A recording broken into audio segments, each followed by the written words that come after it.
kembali lagi di podcast Kesehatan K-Medika.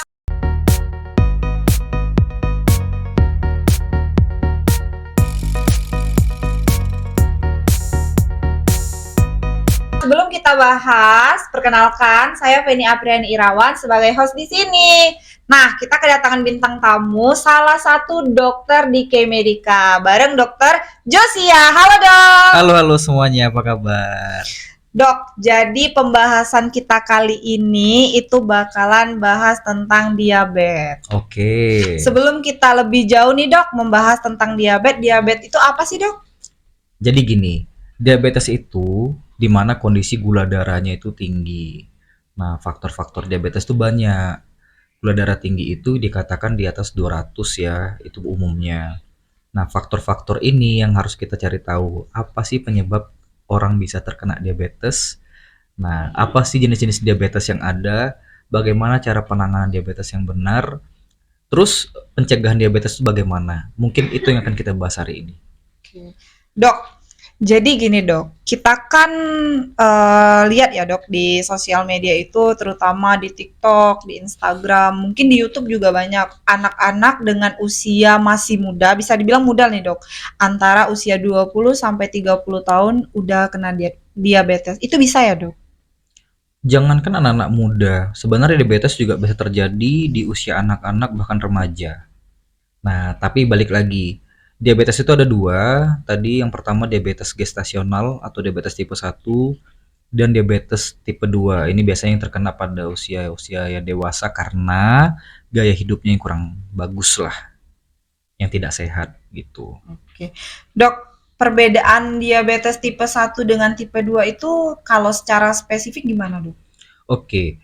Yang pertama tuh diabetes tipe 1 dulu. Ini nih kejadian autoimun, jadi sel beta pankreasnya itu tidak memproduksi insulin lagi, sehingga toleransi gula dalam tubuhnya itu tidak ada lagi dan dia membutuhkan terapi insulin langsung. Jadi beda dengan diabetes tipe 2. Dia masih ada nih insulinnya, pankreasnya masih memproduksi nih insulinnya, tapi kadarnya mungkin yang tidak cukup untuk menetralisir atau menekan angka gula darah dalam tubuh, sehingga pengobatannya tidak harus langsung insulin, bisa melalui obat-obatan oral atau obat makan dulu atau dengan cara merubah gaya hidupnya. Jadi gini dok, kan kita misalnya kita udah tahu nih dok, kita diabetes. Gimana cara kita memahami kita ini udah ada gejala diabetes dok? Oke, diabetes itu ada gejala-gejalanya. Gejala awalnya itu biasanya dia banyak buang air kecil, terus dia selalu merasa haus sehingga dia banyak minum. Lalu dia tuh banyak makan, tapi berat badannya turun. Nah, 3 ini adalah gejala klasik kalau bahasanya itu Gejala awal klasik, ya dok ya? gejala awal yang menandakan dia itu diabetes. Nah, setelah itu terjadi, apa yang harus dilakukan selanjutnya? Ya bisa dengan melakukan pemeriksaan gula darahnya, dicek di situ. Gula darahnya bagaimana? Rendah kah? Normal kah? Atau tinggi? Kalau dia memang tinggi gula darahnya pada saat itu dan dia mengalami gejala-gejala klasik tadi, bisa melakukan pemeriksaan lanjutan lagi. Bisa melakukan pemeriksaan gula darah puasa, 2 jam setelah puasa, bahkan bisa melakukan pemeriksaan HbA1c. Di mana HbA1c ini itu adalah pemeriksaan laboratorium untuk mengecek kadar gula darahnya itu dalam 2 sampai 3 bulan belakangan. Nah, dari situ kita bisa lihat insulin di dalam tubuhnya itu masih cukup atau tidak. Kalau misalnya tidak cukup, dari situ juga bisa menentukan kira-kira pengobatan apa yang diperlukan pada orang yang menderita sakit diabetes tersebut. Berarti bisa dibilang kalau misalnya diabetesnya itu masih gejala ringan atau masih ringan ya dok ya, itu masih bisa minum obat. Tapi kalau misalnya udah dokter bilang tadi udah sedikit parah atau udah insulinnya benar-benar nggak diproses atau nggak dihasilkan lagi sama pankreas, itu dengan apa dok? Insulin, suntik insulin. Oh yang disuntik ya? Disuntik, karena insulin dalam tubuhnya sudah tidak diproduksi lagi. Dok, misalnya aku udah amit-amit ya dok ya, misalnya aku nih udah didiagnosa nih, aku kena diabetes gitu kan. Nah bagusnya dok, langkah-langkah utama dalam pengobatan atau pemeriksaan diabetesnya gimana dok? Kalau dalam segi kesehatan yang benar nih dok? Jadi diabetes ini kembali lagi ke gaya hidup ya. Jadi harus, selain kita menjaga pola makan dan minum, kalau sudah terdiagnosa dengan diabetes, konsumsilah obat ini secara rutin. Artinya, obat-obatan ini bisa jadi dikonsumsi seumur hidup. Terus Dok, kalau misalnya saya stop minum obatnya gimana? Ya nanti tidak terkontrol gula darahnya. Nah, terus harus tahu juga kalau diabetes ini, bisa berbahaya ketika kadar gula darah dalam tubuhnya itu terlalu rendah atau terlalu tinggi, bisa menyebabkan penurunan kesadaran secara langsung. Nah, jadi, pemeriksaan rutin dan berkala itu sangat diperlukan pada pasien-pasien diabetes. Obat-obatannya juga harus rutin diambil setiap bulannya, mau itu di BPJS menggunakan dari puskesmas Iya. misalnya, atau dari mandiri ya ke rumah sakit kontrol. Bisa di rumah juga mengecek rutin gula darah setiap minimal 1 minggu sekali, begitu. Terus Dok, kalau misalnya diabetes itu bisa sembuh nggak Dok? Misalnya benar-benar kayak aku diabetes nih, udah rutin ngikutin pengobatan, jaga pola makan, gaya hidupnya juga berubah, olahraga. Terus bisa nggak aku sembuh Dok? 100% gitu Dok? Jadi kayak gini, orang yang kena diabetes itu bisa sembuh atau tidak, bisa dibilang itu tidak bisa, Iya. karena tentu saja dari pankreasnya itu sudah, eee, tidak bisa memproduksi insulin secara cukup lagi untuk tubuhnya. Sudah rusak ya Dok? Iya, bukan rusak, produksinya tuh ya berkurang, memang Oh, sudah tahapnya seperti udah nggak itu. normal lagi. Iya, jadi dibantulah dengan obat-obatan, obat oral kah atau disuntik kah gitu. Berarti seumur hidup Dok? Seumur hidup kalau dia sudah terdiagnosa dengan, diabetes. Nah, tapi kan tetap dosis obat itu disesuaikan dengan gejala yang ada. Misal dia konsumsi obatnya 3 kali sehari, mungkin diturunkan jadi 2 kali sehari, bisa 1 kali sehari. Tapi tetap harus konsumsi obatnya. Kalau dia tidak konsumsi obatnya, nanti bisa naik lagi insulin, gula darahnya itu bisa naik lagi. Tadi kan dokter udah nyerempet-nyerempet nih Dok ya, bahas masalah olahraga dan gaya hidup. Nah, Iya. bisa nggak Dok kira-kira olahraga dan diet? Kenapa diet? Ya dokter tahu lah kan banyak banget problem orang-orang sekarang dengan berat badan berlebih. Kira-kira diet dan olahraga ini bisa nggak jadi salah satu faktor yang memanajemen atau mengatur atau menjaga nih Dok, menjaga seseorang yang udah kena diabetes? Bisa. Jadi diabetes ini kan penanganan utamanya pasti dengan pola hidup yang sehat dan juga makan makanannya itu termasuk dalam bagian pola hidup tadi juga, ditambah harus olahraga ya. Nah, pencegahannya ini yang paling baik sebenarnya, selain dari makanan itu harus diingat bahwa kebutuhan maksimal tubuh kita itu dalam 1 hari cukup dengan 50, gram gula, atau di batas minimumnya itu di 15 miligram itu, di 15 gram itu sudah cukup untuk tubuh kita atau 1 sendok makan. Lebih dari itu nanti bagaimana? Ya tentu saja mengakibatkan gula darah kita naik. Lalu selanjutnya, olahraga yang bisa dilakukan apa pada pasien-pasien yang diabetes? Ada beberapa hal, yang pertama bisa kayak jogging atau lari lari di treadmill, lalu yang kedua tuh bisa dengan olahraga di kolam renang. Jadi artinya bisa berenang. Selama berapa jam dalam 1 minggu? Ya sekitar 2 jam, dalam 1 minggu tuh udah cukup. Kalau memang dia obesitas misalnya, Oke. kan terlalu berat kalau misalnya Iya. dikasih beban beban olahraga yang terlalu banyak. Jadi kayak 30 menit atau 1 jam 1 hari, 2 kali sehari dia 2 hari sekali dia olahraga itu sudah lebih dari cukup. Berarti bisa dibilang kalau orang yang udah kena diabetes itu penting juga ya Dok ya olahraga. Harus harus. Jangankan orang kena diabetes, yang masih Iya sehat benar. harus kayak gitu juga. Benar. Oh berarti ini pesen juga ya Dok ya buat Nah, kita-kita. iya, jangan orang yang kena diabetes saja yang berolahraga. Kita yang sehat, supaya tidak terkena diabetes, kita harus melakukan, gaya hidup yang sehat juga. Jangan Tuh sampai kita teman-teman sakit. dengerin pesan dari dokter.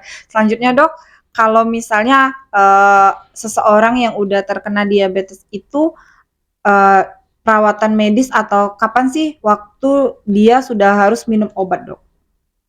Nah, tadi kan sudah dijelasin juga, kapan harus minum obat itu ketika dia sudah didiagnosa bahwasannya dia memang diabetes, mulai dari gula darahnya yang selalu tinggi, gejala klasik tadi sudah ada, pas pengecekan HbA1c ternyata memang pankreasnya tidak menghasilkan insulin yang cukup lagi untuk menetralisir gula dalam darah kita. Dari situ nanti ditentukan dia minum obatnya per oral kah atau bermakan atau sudah harus yang melalui suntikan. Itu biasanya insulin nama obatnya. Tuh. Sorry, Tapi Dok. beda cerita nih, Oh, sorry. oh ya ya Beda ya. cerita kalau pada anak-anak. Ya, Kalau anak-anak tadi sudah jelas dia autoimun. heeh, Jadi eh, sel pankreasnya tidak produksi insulin sama oke. sekali lagi. Jadi dia tidak akan efektif dengan obat makan. Harus disuntik insulin. Nah, dokter kan sorry Dok ya dipotong. Dokter kan tadi bahas anak-anak kan Dok, kena diabetes. Kalau misalnya anak-anak itu kan kita nggak terlalu tahu ya Dok ya kapan dia apa sering haus, tadi dari gejala-gejala yang sudah dokter jelaskan, terus penurunan berat badan, itu kan bisa dibilang kalau mungkin orang tua yang rutin mengikuti tumbuh kembang anaknya atau periksa ke dokter atau ke bidan atau ke Hmm. puskes ya Dok ya. Hmm. Nah, itu gimana kita tahu kalau misalnya anak kita yang bisa dibilang masih balita udah terkena diabetes, Dok? Ya, gejalanya kurang lebih sama. Sama ya? Anak-anaknya tuh pasti ngerasa pengen haus terus, pasti rewel. Kalau masih anak tuh pasti rewel, suka Oh, nangis-nangis. Terus pengen banyak minum, terus habis itu kok berat badannya nggak nambah-nambah, yang gitu-gitu. Terus dia kuat minum nih, ASI oh misalnya iya masih iya bayi, iya. tapi kok tiba-tiba pas dicek Bahkan bayi itu kan dia 0 karena sampai ini 2 tahun ya, Dok? gestasional tuh Oh, bawaan dari sejak di awal dia lahir gitu. Tapi biasanya sedikit yang terjadi pada bayi, oke. dari anak-anak remaja tuh paling banyak muncul. Dan gejalanya kurang lebih sama kayak gitu tadi. Badannya ada kadang-kadang lemas, terus kalau kadar gula darahnya rendah ya dia lemas badannya pasti. Terlalu tinggi bisa sampai tidak sadarkan diri. Nah, makanya gejala-gejala klasik ini yang harus diingat tadi, yang 3 di awal saya sebutkan. Dia cepat haus, pengen minum-minum terus. Terus yang kedua, dia banyak makan tapi berat badannya nggak nambah-nambah. Terus dia malah buang air kecil terus, pipis terus dia. Berarti diabetes ini sangat-sangat mengerikan juga ya, Dok, ya? Karena kan ya mungkin yang menurut orang-orang di luaran sana kalau misalnya yang agak sedikit serem itu kayak kanker, Hmm, kayak penyakit-penyakit yang seperti itu, tapi hmm. ternyata diabetes ini bahkan dari kecil ya, Dok, ya, dari yang lahir tadi kata dokter bawaan lahir pun udah kena diabetes dan itu bakalan seumur hidup. Ya, nah ini kan salah satu dari beberapa penyakit yang tertinggi di Indonesia terjadi ya. Jadi, Iya ya, Dok? ya, jadi memang kita harus bisa mengedukasi bukan hanya di teman-teman nakes, tapi seluruh masyarakat juga harus paham pentingnya kita untuk membatasin dalam hal konsumsi sesuatu yang manis. Kita harus tahu kebutuhan maksimal itu sehari berapa, jangan berlebihan. Dan juga tidak ada ruginya kita berinvestasi diri sendiri dengan cara berolahraga, karena itu Benar. untuk kesehatan Benar, jangka panjang benar banget, kita. benar banget. Jangan sampai nanti di saat kita sudah berusia 40 tahun, sudah menderita beberapa Iya. penyakit. Nah, jadi ya pentingnya olahraga dan gaya hidup yang sehat itu untuk beberapa tahun ke depan pasti kita butuhin. Untuk seseorang yang terkena diabetes, Dok, kalau misalnya dia nggak bisa menangani atau nggak rutin pengobatan diabetesnya, kira-kira komplikasi apa yang bakalan terjadi, Dok? Oh, komplikasi diabetes itu banyak. Bisa mengarah sampai ke gagal ginjal, hipertensi itu bisa juga. Lalu ada juga dia neuropati, dan neuropati itu maksudnya gini, di ujung-ujung jarinya ini ya kayak kebas-kebas gitulah. Kayak nggak sensitif ya, Nggak Dok? sensitif lagi. Saraf-sarafnya ini kayak sudah karena tidak dialiri darah dengan baik lagi, jadi kurang sensitif lagi. Ditambah lagi ada beberapa kayak orang yang diabetes itu kalau dia kegigit nyamuk Iya, bahkan ada iya. luka itu sulit sembuh. Nah, itu juga faktor di mana orang yang kena gula darah itu atau diabetes itu pembuluh darahnya itu menyempit, mengecil sehingga aliran darah untuk mengalirkan oksigen, nutrisi ke bagian yang luka itu tidak maksimal sehingga penyembuhan lukanya jadi lama.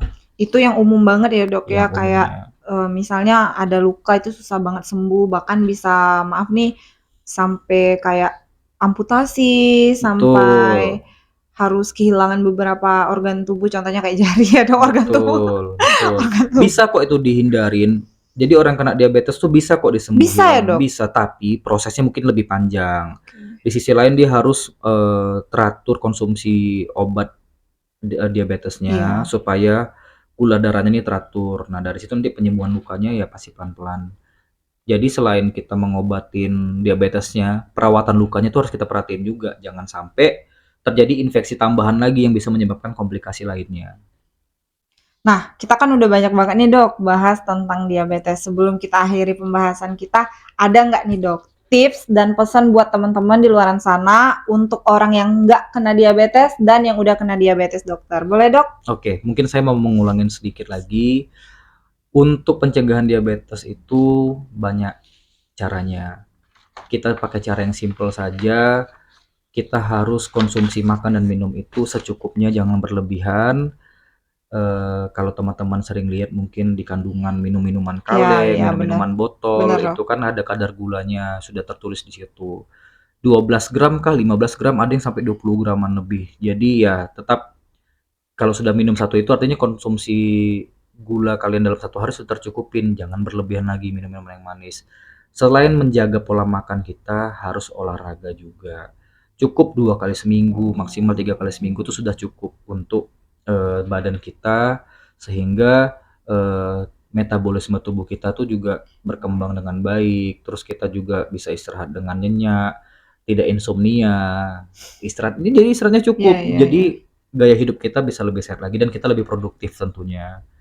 Oke, kalaupun memang sudah terkena diabetes, ya kita harus bisa menjaga obat-obatan itu supaya rutin masuk ke dalam tubuh kita. Artinya kita harus rutin konsumsi obat-obatannya dan harus tetap berolahraga juga tentunya, gitu. Terakhir dok, terakhir. Ini pertanyaan pribadi sih dok. Kan aku sering banget nih minum minuman kayak boba gitu kan dok. Mhm. Kira-kira dok, bolehnya itu misalnya kayak 2 hari sekali kah, 3 hari sekali kah?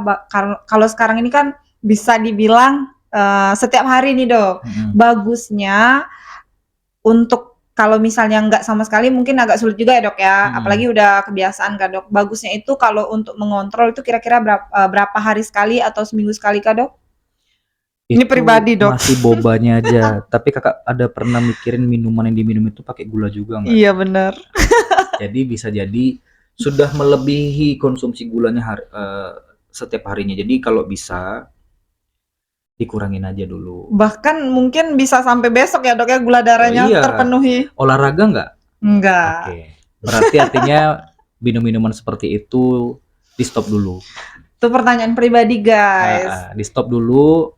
Lebih baik kita olahraga, minum Kalau boba kopi dok, sekali kalau seminggu, kopi? oke lah. Ya, kopi itu kalau murni nggak apa-apa. Iya. Kalau masih espresso gitu-gitu nggak apa-apa. Oke. Minum americano kan nggak ada campuran Biar apa-apa kan. doping ya dok ya. Iya, doping nggak masalah dan itu bagus untuk jantung juga tentunya. Kalau kita minum yang contoh matcha atau Iya. latte atau apa yang menggunakan gula, kan kita bisa Tetep ya bilang dok ya, ada ya gulanya. ada gulanya, low sugar kah atau Iya no sugar benar-benar. sama sekali. Tapi aku kalau beli kopi apa sih low sugar ya? Low sugar. Iya low Ya, sugar aku dok. percaya, aku percaya, aku percaya.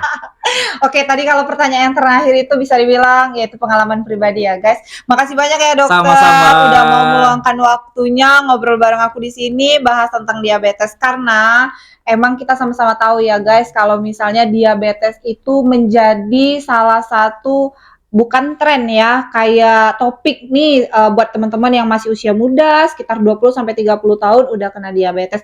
Bahkan sampai yang tadi kita udah ngobrol ya dok ya sebelum kita mulai syuting ini aku liatin video ke dokter kalau misalnya adalah salah satu orang yang bisa dibilang Anak-anak remaja iya gitu. bener-bener banget itu udah kena diabetes bahkan sudah sampai separah itu ya dok sampai blackout dia nggak sadarkan diri beberapa hari. Jadi buat teman-teman di luar sana dengerin tadi pesan dan tips dari dokter yang udah kena diabetes, yang belum kena diabetes jangan sampai kena diabetes, jaga pola makan, olahraga dan juga gaya hidupnya. Makasih dokter. Sama-sama. Bye bye. Sampai jumpa lagi di podcast selanjutnya. Oke Medika, sehat Sehat selalu selalu bersama bersama kami. kami. Bye bye.